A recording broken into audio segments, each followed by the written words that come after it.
सब लोग देख सकते हैं ये मिनी मेकिंग एजेंसी है। आइए हम दिखाते हैं अंदर कैसा कैसा गाड़ी आपको मिलेगा। बहुत अच्छा गाड़ियाँ मिलेगी। तो आप लोग देख सकते हैं ये बैटरी है और ये गाड़ियाँ हैं, सब गाड़ियाँ लगी हैं यहाँ पे और कई क्वालिटी के हैं गाड़ियाँ यहाँ देख सकते हैं आप लोग। बहुत अच्छी गाड़ियाँ हैं यहाँ पे, आप लोग देख सकते हैं।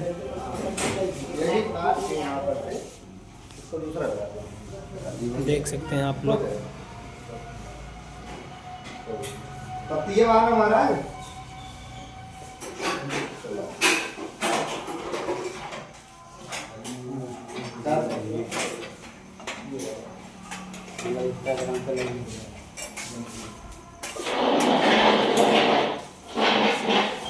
ये सब गाड़ी का पार्ट है।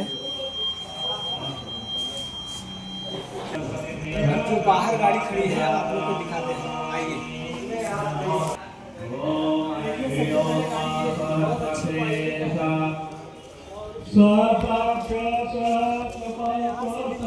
यहीं से गाड़ी बहुत अच्छी क्वालिटी का है। ये तो मान लीजिए दूसरे का गाड़ी है, यहाँ का नहीं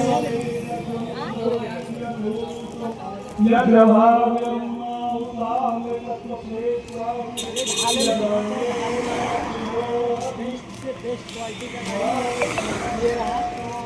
उसके बाद ये भी रहा, देख सकते हैं आप लोग। उसके बाद ये गाड़ी हो गया, ये हो गया, ये गाड़ी हो गई, ये भी हो गया और एक वो पड़ी। आप लोग देख सकते हैं यहाँ इतनी क्वालिटी की गाड़ी है कि इतना अच्छा लग रहा है ये क्या ही बताऊँ। कमेंट में आप लोग जल्दी बताइए कैसा गाड़ी आप लोग को चाहिए। हेलो दोस्तों, एक चीज़ बताना मैं भूल गया, इस गाड़ी का प्राइस। तो आप लोग हमें कॉल करके नीचे हम देंगे, अपना लिंक भेजेंगे नंबर, इस पर आप लोग संपर्क कीजिएगा। हम बताएंगे अपना इस गाड़ी का प्राइस जो भी रहेगा हम आप लोग को बता देंगे। तो धन्यवाद।